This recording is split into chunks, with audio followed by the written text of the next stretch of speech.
Muy buenos días, tengan todos y bienvenidos a esta jornada del día de hoy. Comenzamos nuestro trabajo de cada día a esta hora de geopolítica. Hoy es lunes y estamos a 1 o a 1 de marzo, como usted lo quiera decir.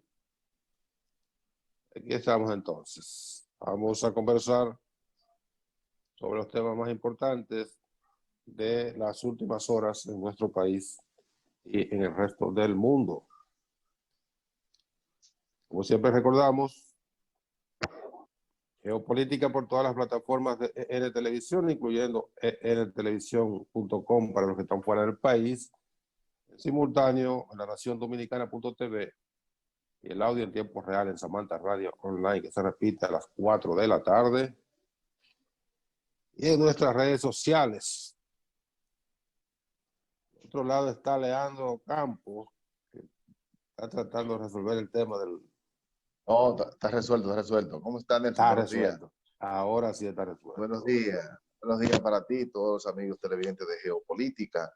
En este 1 de marzo de 2021, después de la primera rendición de cuentas del presidente constitucional de la República Dominicana, el señor Luis Rodolfo Abinader Corona, en la que ha creado muchas expectativas y quejas de otros, con un montón grandilocuente de promesas y de compromiso que asumirá el gobierno a partir de este mismo año y del momento que ejerce el gobierno Luis Abinader. Y las quejas de algunos esperaban otras cosas. Pero bueno, sobre esta el marcha día de hoy, bueno, siempre es así. El presidente nunca... Yo no he oído que un discurso diga el presidente, ¿cómo fue? ¿Cómo que dicen? No llenó las expectativas. Nunca he oído que el discurso del presidente llenó todas las expectativas. Eso es imposible. Fue una pieza tremenda. Son 2 o 3 que lo dicen. Tenemos del otro lado también nuestro amigo Rodolfo Cuascú. Rodolfo, amigo común, días, camarada y amigo y colega. Camarada, amigo y colega. Rodolfo. Buenos días. Rodolfo, tú tienes un feedback. Déjame apagarlo. Apaga uno de los aparatos, apágalo porque si no va a estar en problemas. Bueno, eso cumple un año justo de que el sistema médico de la República Dominicana diagnosticara el primer caso, es el caso 0 de coronavirus en la persona de un italiano que había llegado días antes de Italia, donde ya para esa fecha el coronavirus estaba haciendo estragos, y se diagnosticó ese primer caso de ese italiano que lo superó creo que después de 8 pruebas. Casi 3 meses. Sí. 8 pruebas y finalmente superó el virus, y ahí se contabiliza entonces como el primer caso de esa desgraciada enfermedad que ha causado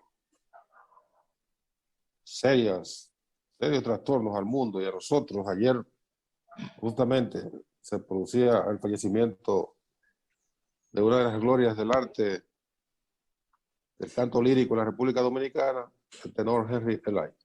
Falleció 83 años, tenía Henry Elay, de 82. Era tanto, yo pensé que era menos. Sí, comenzó muy temprano, 9 años.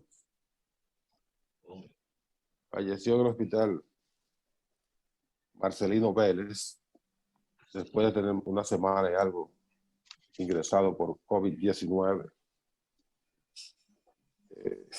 Y el arte ha habido también ha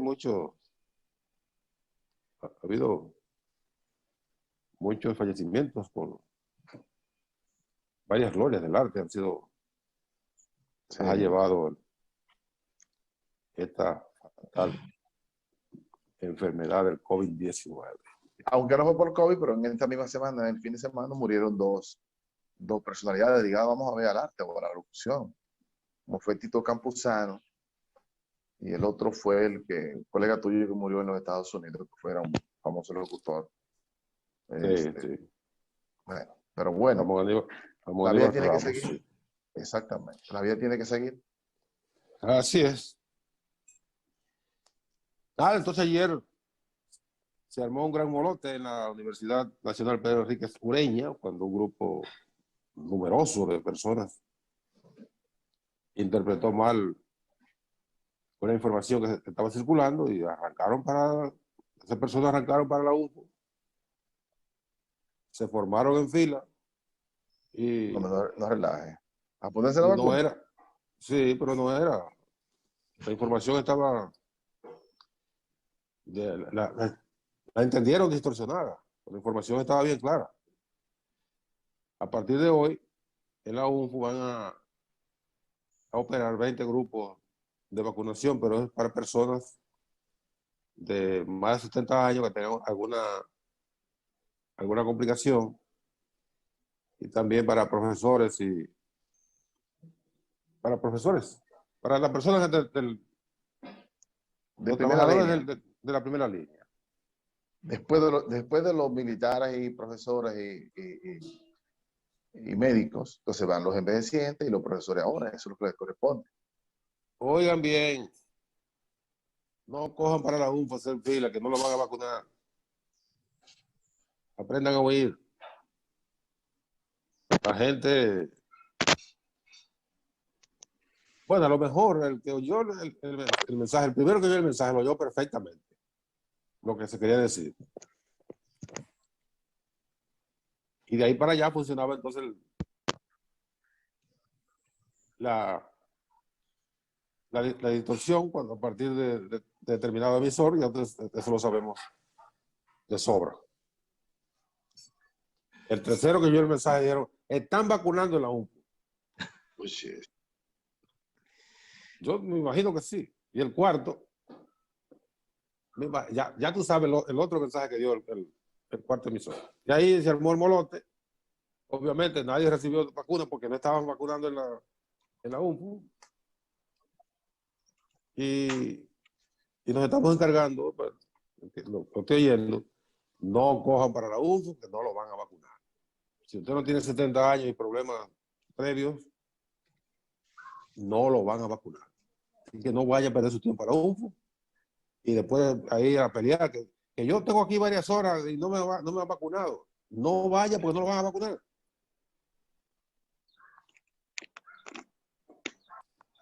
Ya lo saben. Dime, Rodolfo, ¿cómo tú estás? Muy bien, Nelson, aquí con el afecto y el cariño de siempre para ti y para Leandro Campos. De doble vía. De doble vía, Sí, nuestro sí. afecto y cariño siempre, viéndole a ustedes asumiendo el trabajo comunicacional con mucho esfuerzo, dedicación, interés y un alto nivel de motivación de informar al país sobre cómo ocurren los hechos. Así es. También van a vacunar a partir de hoy a las 9, estaba viendo, en la Universidad Católica Madre y Maestra. Bueno, pues sí. En varias universidades. Esperemos que no ocurra lo que ocurrió en la UNFU. Sí, sí. En la UAS también va a haber operativo hoy también para los primeros líneas. Exactamente. Bueno, porque, recuerden que se recibieron 50,000. ¿Cuántas van de la India? Los de la India fueron Van 30,000. 30,000 de la India. 768,000 de China. Y el primer lote de 20,000. Y exacto, el embajador de China lo entrevistaron el sábado al salir del Congreso Nacional. Y dijo, bueno, que ahí hay una parte que es una donación, la otra es el negocio de la farmacéutica. Y dijo que China está donando vacunas a 50 países, incluyendo la República Dominicana. Sí. ¿Cuál te vas a poner? Y según la información de China, habrá un contrato para 8 millones de vacunas. Sí. La vacuna Bueno, china, que es la que... el presidente anunció ahí 4 millones de vacunas para un 4, contrato. sí, 8 millones para 4 millones de vacunados, porque son de 2 dosis. Sí. Bueno. Bueno, Rodolfo, yo me voy a poner la primera que aparezca. ¿Tú te vas a poner la primera que aparezca? La primera que aparezca. Mira, Pero, la gente que trabajó ahí, hablando de vacunas, el New York Times publicó en esta semana un informe sobre el desarrollo y potencialidad de la vacuna cubana, que está en su fase, justamente ahora en marzo, su fase 3 de experimento, tanto en Cuba como en Irán, y con una potencialidad extraordinaria, porque exactamente para el trópico, para el Caribe, cae como anillo al dedo, porque esa no necesita refrigeración para hacer. Esa es la diferencia que tiene esa vacuna desarrollada en Cuba, justamente para una zona como la nuestra, que la refrigeración no es tan fácil y sería un costo adicional para los países para manejarla. Sin embargo, la de Cuba le cae como anillo al dedo. Te decía, Rodolfo, que me voy a poner cualquiera, porque la gente que está trabajando ahí son científicos que tienen toda la vida dedicados a eso. Entonces yo no voy a dudar de un científico, que sería un necio si lo hago. En la bruja allá de Puerto Escondido, la que tú tenías ya. Yo voy a confiar en Mamabona, de San Juan de la Maguana. Aunque realmente yo preferiría en primera línea ponerme la vacuna cubana o la vacuna china, porque entiendo que en términos políticos son procesos de investigación bioquímico que están fundamentados en un elemento básico, el tema de servir a la población. Toman en cuenta la población, la vida y de la población, de su pueblo. Comercio. No, el tema comercial está presente en todas las demás vacunas. Sí. Son dos variables que hay que tomar muy en cuenta. Y en esa también, pero no como parte fundamental. No como parte fundamental. Así es. Pero vamos al grano, Rodolfo. ¿Cuál es tu valoración? Y ahí es que entramos, en general, sobre lo que fue la propuesta, todas las propuestas que hizo en su primera rendición de cuentas el presidente Luis Abinader. Y ustedes, como Fuerza del Pueblo, ¿cómo lo evalúan?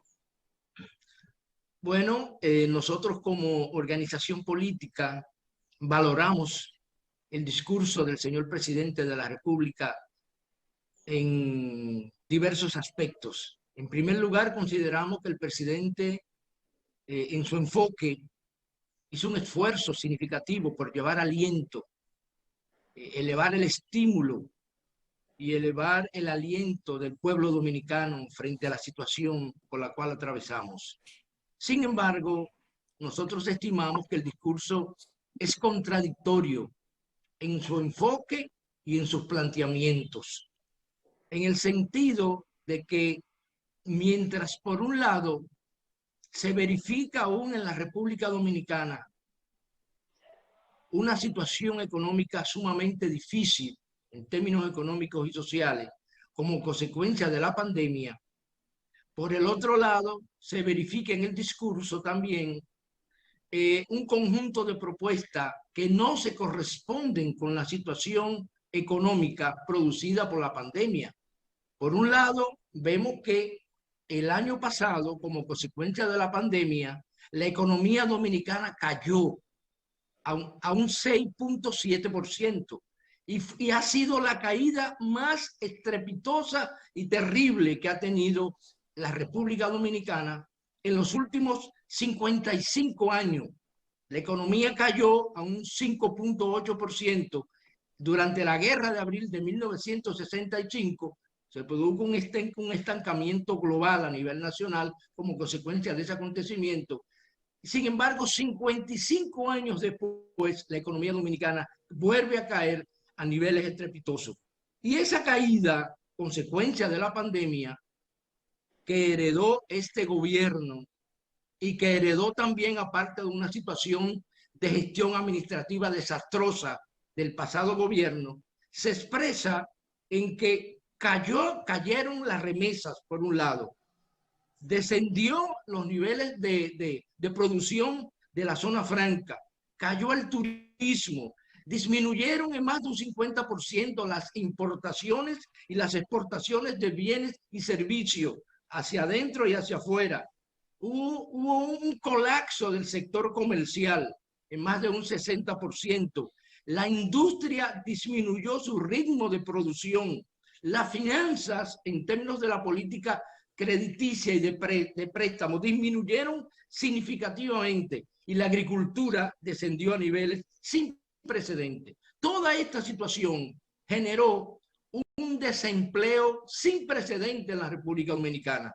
Más de 350,000 personas perdieron su trabajo de manera directa. Mal contado, según las estadísticas. Y más de 850,000 personas se metieron de manera directa en lo que se llama el subempleo. De repente nos encontramos con una situación que aún no salimos de la crisis. Si bien es cierto que hay niveles de recuperación significativos, importantes, aún estamos atravesando por una situación económica bastante difícil. Por ejemplo, en este momento se verifica en el país una deuda externa de un 70% del Producto Bruto Interno, sin precedente. La República Dominicana forma parte de los 10 países de América Latina que tiene el PIB, Producto Bruto Interno, en un 70%. O sea, una deuda externa del PBI sin precedente. Entonces, de repente, nos encontramos también con un proceso inflacionario en este preciso momento, donde todos los productos de primera necesidad y los bienes en servicio están subiendo de costo. Eso está impactando en una disminución de la capacidad adquisitiva de nosotros y de nosotras, está influyendo en una disminución de nuestra capacidad de adquisición de bienes y servicios, y eso está íntimamente vinculado con el tema de los altos precios en que se mantienen los combustibles. Entonces, de repente, aún estamos en una situación económica. Hay indicadores que nos permiten a nosotros ver que estamos avanzando hacia un proceso de recuperación, pero aún todavía estamos en medio de una crisis sin precedentes. Y frente a esa crisis, de repente, por el otro lado, tú te encuentras, y eso es contradictorio, el anuncio para este año del inicio de un conjunto de megaproyectos que no tiene precedente, pero y sin explicar de dónde van a surgir los recursos para la implementación de esos megaproyectos. Si tenemos una deuda externa de un 70%, si tenemos que las políticas de recaudaciones fiscales han caído y se están recuperando, de repente es como contradictorio anunciar un conjunto de megaproyectos que solamente pueden anunciarse en una situación de una economía, de un país en bonanza. Pero quizás eso es lo que aspira que para dinamizar la economía, justamente. Bueno, nosotros pensamos que los recursos económicos que el Estado identifique deben ser invertidos en los renglones fundamentales. En primer lugar, tenemos que salir de la pandemia. Es un elemento prioritario el salir de la pandemia. Y ahí hay un elemento positivo, significativo, que tiene que ver con el inicio del proceso de vacunación. Entonces, pensamos que esa es una iniciativa importante a la que hay que prestar la atención, hay que implementar una política de salud integral, avanzar en ese sentido, porque ese es el factor fundamental que gravitó en la situación económica y social que tenemos hasta este momento. Sin embargo, nos encontramos como el sector agrícola disminuyó, la producción agroindustrial cayó, disminuyó en más de un 60%, las exportaciones, las importaciones. Entonces, en ese sentido, nosotros pensamos que los recursos económicos hay que invertirlos en aquellos sectores que son prioritarios. Por ejemplo, en el tema agrícola, en el tema agroindustrial, es una prioridad porque tiene que ver con el abastecimiento directo de bienes y servicios para que la población pueda adquirir productos a un menor costo, pueda detener esta pirámide, este proceso inflacionario que se verifique en este momento, apoyando la producción agroindustrial con recursos, disminuir sus costos, aumentar la producción para que la gente pueda adquirir los productos en el mercado local a un costo que no implique un elevado costo que está afectando la canasta familiar y que está afectando el salario. Entonces, el salario, por otro lado, vemos que se mantiene igual, está disminuyendo la capacidad adquisitiva. Entonces, de repente consideramos que debe invertirse en otras áreas que deben ser prioritarias. El hecho de esos anuncios y de esas promesas, más bien no fueron promesas, no fueron anuncios. Van a construir una carretera por aquí, no diciendo, mire, yo estoy pensando, yo le prometo construir, no, anunció que van a iniciar esa carretera. Hay una que va, Nelson, desde la Luperón hasta Punta Cana. Sí. Que va a conectar, dice él. Va con el tremendo megaproyecto. Exacto, es un proyecto de gran envergadura. Los proyectos de Pedernales conllevan una inversión enorme porque por ahí no hay nada. Ahí voy, pero Nelson, y que yo no entendí lo del expreso, si es el expreso en vehículo o es en carretera, porque esa carretera está hecha, no es diciendo. Yo pienso que hay que hacer la carretera que no están hechas, pero no la que están hechas. Yo pienso que se refiere al término de tránsito, convertible en expresa, lo que decía, desde la Luperón hasta Bávaro. No es la carretera, porque esa carretera ya está hecha. Sí. Bueno, pero vamos a la pausa. Yo creo que no lo he aclarado bien. Vamos a seguir con ese tema, a ver si podemos entender de qué se trata, porque es una idea una buena idea. Porque si bien este país tiene una importante conexión terrestre, pues, buenas carreteras, dentro del parámetro de nosotros, porque tampoco no tenemos esa autopista de alta velocidad de Europa o de Estados Unidos. Fundamentalmente de Europa, hay autopistas de 300 kilómetros por hora, que puede correr a 300 kilómetros por hora, en Estados Unidos no.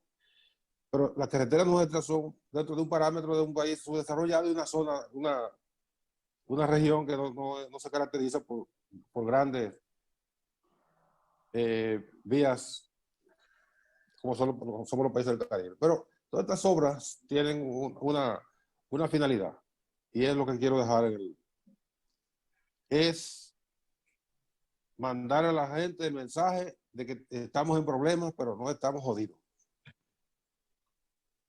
Y eso es importante, un aliento. Como dijo el presidente Leonel Fernández, al poder el discurso, dijo, el presidente de la República dijo un discurso bastante alentador, muy de llevar optimismo a la población. Él decía que hay que decir de dónde van a salir los recursos. Eso Rodolfo está desarrollando también ese tema. Ahora, el problema no está en el anuncio en sí de los proyectos. Reitero, en momentos así como está la República Dominicana y el mundo, su líder tiene que hacer lo que hizo Luis Abinader el sábado.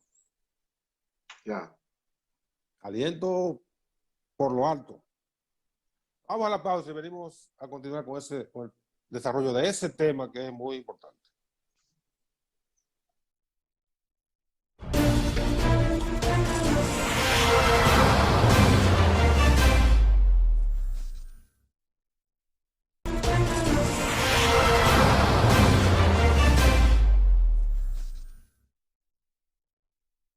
De productos agrícolas y de abastecer el mercado interno para impactar en una disminución del proceso inflacionario que se verifique en este momento.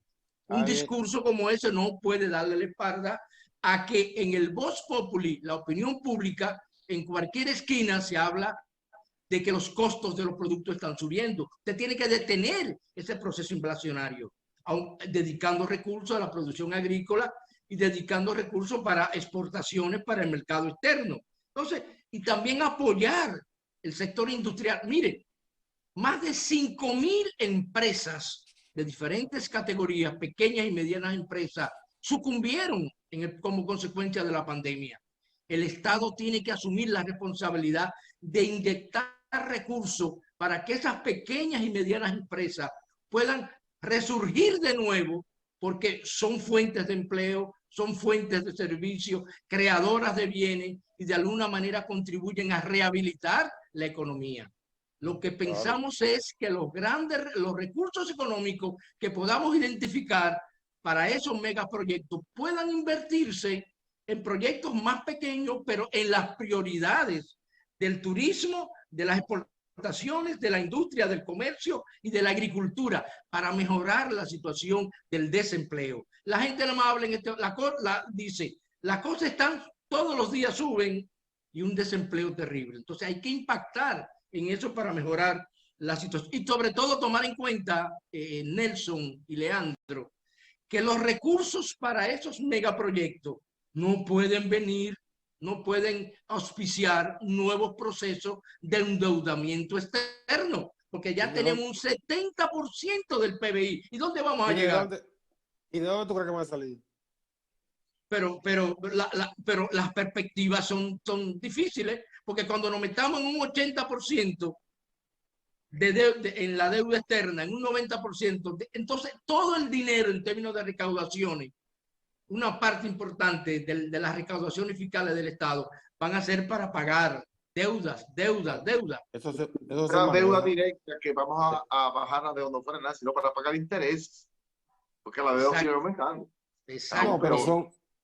Pero esos proyectos serían financiados con financiamiento, la redundancia, con organismos multilaterales, no con grupos privados y especuladores. Quizá, bueno, la colocación de bonos, que tiene una vocación de largo plazo. El bono son bonos a 25, a 30 años, una tasa de interés más o menos manejable.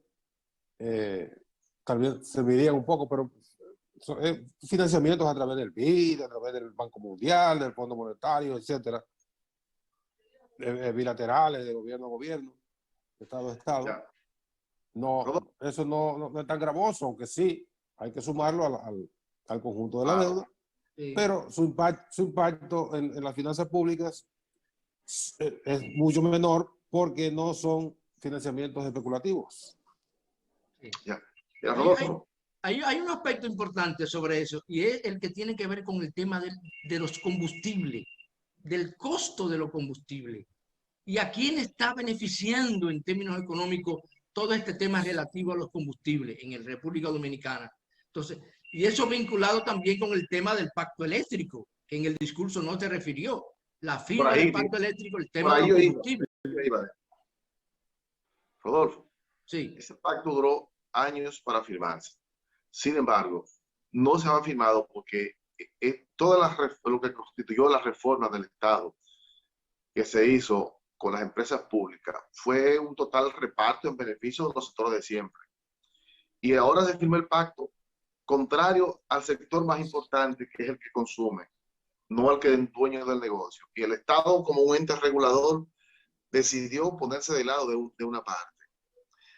Propuso en su discurso también, ya se configuró el sistema de reparto del sistema energético.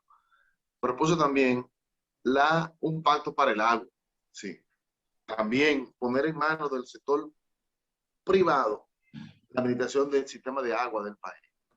¿Cómo tú valoras en sentido general esa visión que ha planteado el presidente Luis Abinader de la llamada alianza público-privada? Porque todo el mundo sabe en este país que eso no es más que repartir a los privados los bienes públicos.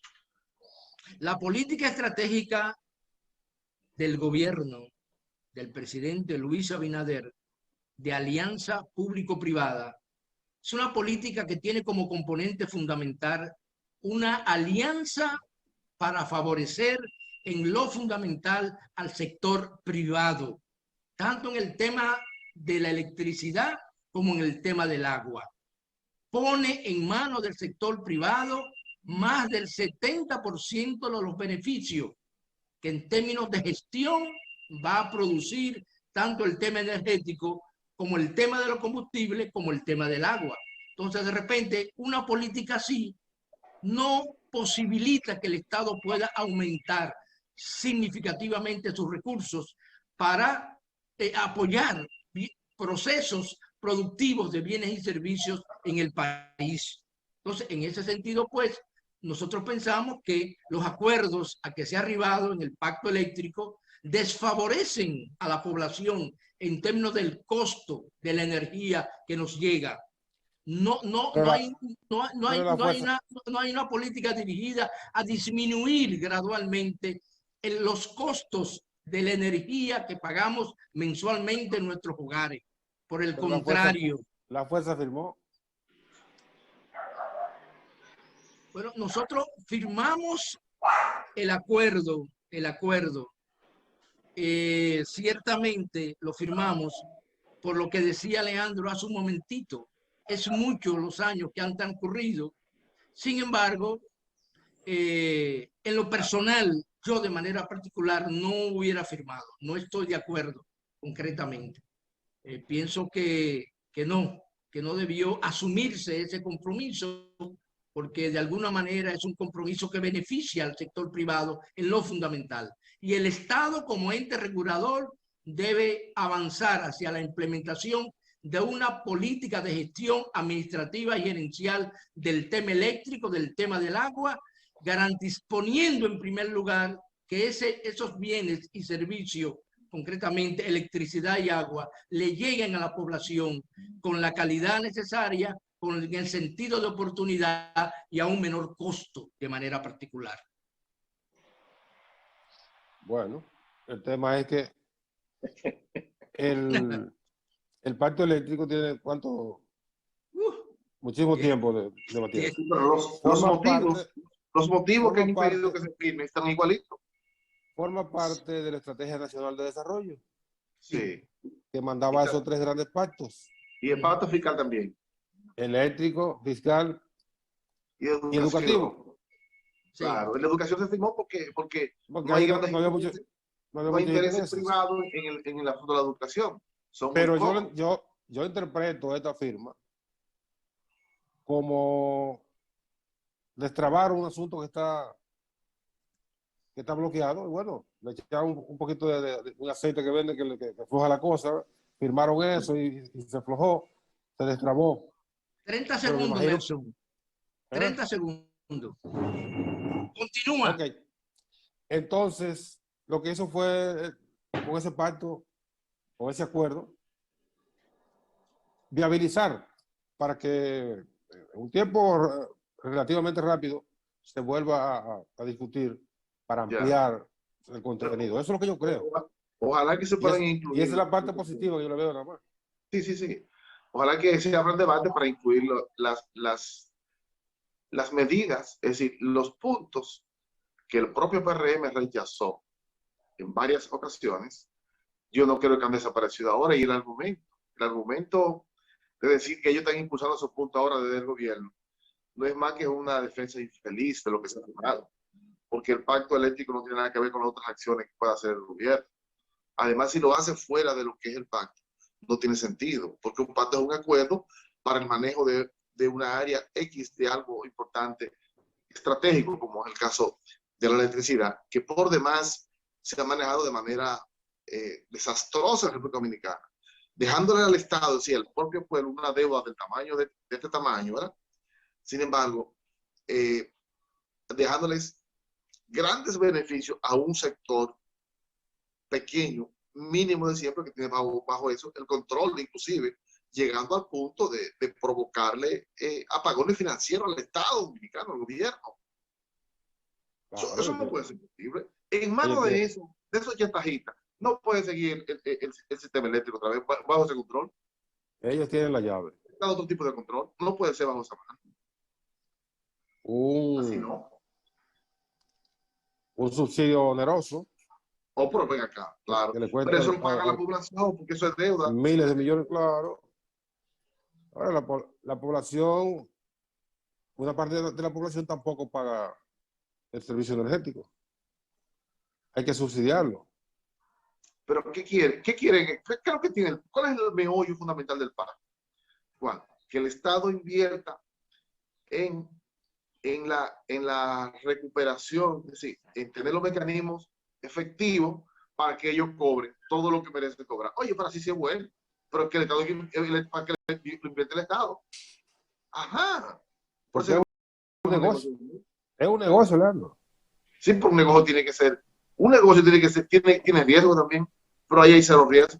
Ahí no hay riesgo. Tal como dicen ustedes, Nelson y Leandro, el tema eléctrico se ha convertido en la República Dominicana en un gran negocio que deja cuantiosos beneficios a los que invierten en él, y lo que están invirtiendo en él son los grandes capitalistas de la República Dominicana, en el sentido de que el Estado tiene que asumir todo lo que tiene que ver con la parte de los procesos de gestión de la distribución energética. Por ejemplo, se estima que aproximadamente entre el 25 y el 30% de la energía que se produce en el país se pierde en las redes. Y según el pacto, es al Estado que le toca resolver ese tema. No a ambos, sino al Estado concretamente. Claro. Y tú te encuentras, por otro lado, como un volumen alto de la población nuestra no recibe energía, no la paga, entonces es al Estado a quien le toca. De repente el sector privado, que tiene recursos invertidos en el tema energético, obtiene beneficios sin hacer el menor esfuerzo en términos económicos. Y ese es un pacto que en definitiva desbeneficia al Estado y beneficia significativamente. Es lo mismo que en el tema de los combustibles o en el tema del agua. En el 90, concretamente, a mediados del 80 y a principios del 90, en el país solamente habían 4 distribuidoras privadas de agua, no más.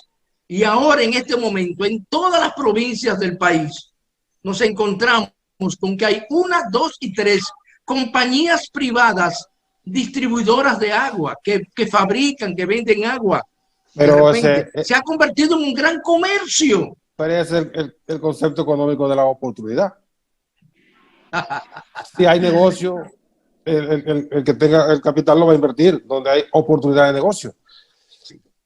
Como hay mucha demanda de agua, porque los sistemas de agua del Estado no funcionan, entonces hay un nicho de negocio para el que quiera vender agua.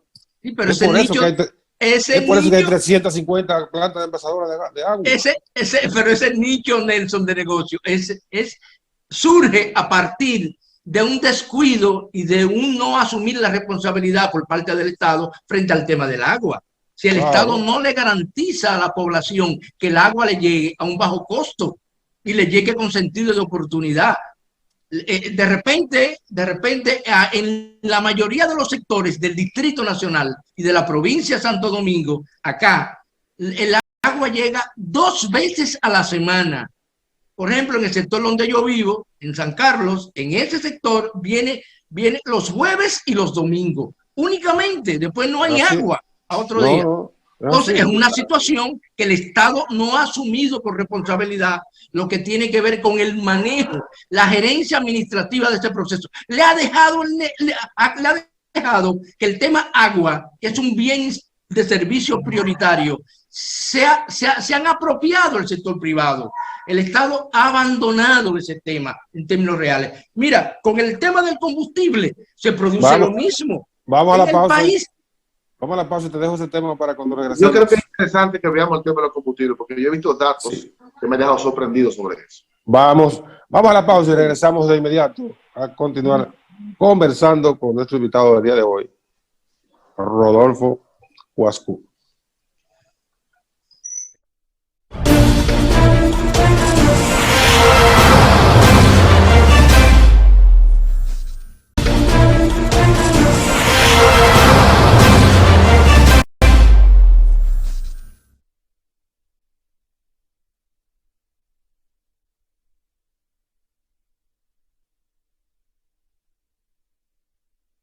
política ya en el tramo final, conversando con Rodolfo Cuascu, el dirigente del partido Fuerza del Pueblo, uno de sus voceros.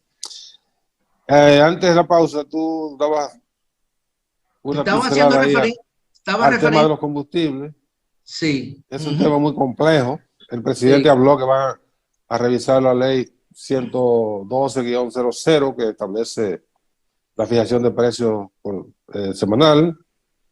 Ayer vi al ingeniero Ramón Alburquerque, que es una persona, uno de los técnicos más conocedores del tema energético en la República Dominicana, y él fue autor de la ley. Y explicaba que el tema de los altos precios de los combustibles no se deben a la ley. No es cierto que simplemente con modificar la ley 112 se va a resolver el tema del incremento de los combustibles. Realmente Alburquerque es una de las personas más conocedoras de ese tema. Y yo vi una entrevista también la semana pasada sobre que le realizaron en un programa de televisión sobre el tema de los combustibles, y la calidad de la información sobre la situación del manejo del tema de los combustibles que él proporcionó fue extraordinaria. Sí. Alburquerque afirmaba que el tema no es un tema de la ley, como tú acabas de decir, que es un tema del manejo político gerencial con que se manejan los combustibles en la República Dominicana. Y hay que tomar en cuenta en ese sentido cuál es la capacidad de producción de la refinería dominicana de petróleo, que permite abastecer, que solo permite abastecer más o menos entre un 50 y un 60% de la demanda de combustible del país. Porque el Estado no ha invertido recursos. Oye, Leandro, porque el Estado no ha invertido recursos para ampliar la capacidad industrial de la refinería para que pueda, ¿cómo dice? Rodolfo, aprovecho ahí para montarme en el otro papel mío. Ajá. Del director de comunicación de la refinería. La refinería no tiene nada que ver con la fijación de precios. No, claro que no, por supuesto que no tiene nada que ver. El Estado, ¿qué ha sucedido? En el país hay una serie de compañías privadas, que han establecido acuerdos comerciales con compañías internacionales y están trayendo combustible al país y lo venden y lo distribuyen en prejuicio de las posibilidades y potencialidades que tiene la refinería para ampliar su cobertura del volumen de combustible que puede producir. Si en este momento la refinería produce de entre un 50 y un 60% del combustible que demanda el país, el Estado debe invertir cada vez más como un elemento prioritario recursos en la refinería para ampliarla en su cobertura industrial de producción y que pueda elevar su capacidad de producción hacia un 80 o un 90% de la demanda del mercado. Y eso posibilitaría que el costo de esos combustibles disminuya, porque el factor fundamental... No tiene que ver nada eso. Vamos a ver. Nada tiene que ver. Perdón, Nelson, nada no. De manera directa no, pero sí. Cuando tú dejas al mercado, por ejemplo, que tenga un volumen tan grande, porque la refinería no está produciendo el 50%, ni apenas ni siquiera el 30% del mercado de combustible del país. Exactamente. Sin embargo, el meollo está en los márgenes de beneficios de lo que tiene la licencia para traer combustible. Entonces, no, porque, oigan bien claro lo que voy a explicar. Eso que ustedes están tratando de establecer como parte del problema, pudiese ser así si en la República Dominicana hubiese un mercado abierto de combustible, o sea, que los precios los fijaran el simple proceso de oferta y demanda. No es así, porque aquí los precios de los combustibles son fijos. Tú no compras una bomba como ustedes en Estados Unidos, tú compras en una estación en Broadway a un precio y te vas a otra avenida en Amsterdam y lo compras un poquito más barato o más caro, dependiendo de la distribuidora. Aquí no, aquí es un precio homogéneo, es un solo precio. No hay fluctuación de precio, porque cuando Industria y Comercio fija el precio en 10 pesos el sábado, todas las bombas, a partir de los sábados, todas las bombas venden el combustible a 10 pesos. Eso quiere decir, Nelson, eso quiere decir que el gran negocio del combustible beneficia en lo fundamental, por un lado, a los dueños de compañía que traen combustible de fuera a partir de acuerdos comerciales y a los que la distribuyen, a los dueños de bombas de gasolina que la distribuyen. Y los grandes perjudicados somos nosotros y nosotras, que todos los lunes y los martes tenemos que ir a una bomba y echar combustible. Y por demás, entonces, el Estado tiene que subsidiar a los que más tienen en materia de combustible. Pero explíqueme por qué. Exacto. A la población, hay muchas distorsiones ahí que me imagino que el presidente y el equipo que va a elaborar la modificación de la ley va a tratar de corregir esas distorsiones. Como por ejemplo, exonerar el combustible a grandes empresas que pueden comprar el combustible, que de todas maneras se lo exoneran y sus bienes elaborados llegan finalmente al precio de mercado. Claro. No dicen, mira, como me subsidiaron el combustible, yo voy a bajar el precio. No, claro, no es el caso. Es una distorsión que la ley tiene que corregir. Sí. Es una distorsión. Ahí hay una especie de cartel alrededor del combustible en República Dominicana que debe ser aprovechado este momento para poner en orden, controlado por el Estado, obviamente. Porque al final de cuentas es inflacionario, tal como ves el combustible, e impacta de manera directa en todo el quehacer económico e industrial del país. Entonces, eso no puede en manos del deseo de rentabilidad de nadie. No, eso tiene que estar bajo el control del Estado, fundamentalmente. Rodolfo, y el libre comercio, de ser negocio, está bien, pero tiene que tener, industria y comercio se ha dedicado en los últimos años a beneficiar a los sectores particulares en contra de la población. Vamos a estar claros, porque eso se maneja de manera administrativa y todas las resoluciones administrativas de industria y comercio no han sido para que el combustible baje para el país, ninguno, sino para darle mucho más márgenes de ganancia a los negociantes del combustible. Así sea bueno, y ellos ponen los productos. Hay un margen fijo. No, un margen sí, pero cada vez más prerrogativa para ellos. Hay un porcentaje fijo. Sí, pero cada vez es más grande. Inclusive, pero sigue siendo un porcentaje más grande que todos los países de América Latina. El margen de ganancia sigue siendo un porcentaje. Sí, pero por Dios, cuando en otros 5%, aquí es 25%, así no puede ser. Rodolfo, se acabó el tiempo, pero un minuto. ¿En qué está el Congreso de la Fuerza del Pueblo? Bueno, el Congreso de la Fuerza del Pueblo va a concluir en su primera fase este domingo 7 en el Palacio de los Deportes con un gran acto donde daremos a conocer el conjunto de resoluciones y de los acuerdos concluyentes y de los procesos de los documentos que trabajamos. Trabajamos unos 17 documentos de una manera participativa, dinámica, más de 7,000 personas involucradas en 17 mesas de trabajo. Trabajamos el tema de los estatutos, declaración de principio, trabajamos el tema de política de juventud, política de la mujer, política con los profesionales, trabajamos el tema de políticas legislativa, política relativa al tema de los gobiernos locales.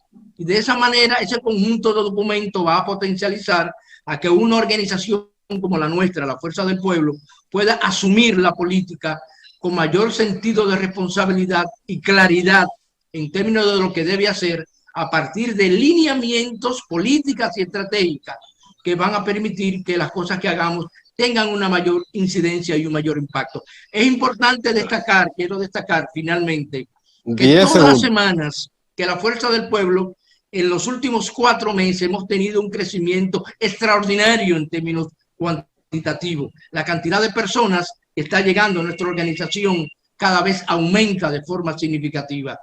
Cada semana estamos haciendo 2, 3 y 4 juramentaciones. Hoy, en este momento, a esta misma hora, Más de 200 y pico de personas están siendo juramentadas por el compañero presidente, doctor Leonel Fernández, en nuestra Casa Nacional. De forma tal que estamos trabajando en ese sentido. Muchas gracias, Nelson. Gracias, Rodolfo. Muchas gracias, Leandro. Nuestro afecto de siempre y nuestra admiración por el sentido de responsabilidad con que ustedes asumen el trabajo en materia de política de comunicación. Adelante. Gracias de nuevo y gracias a ustedes también. Hasta mañana, Dios mediante.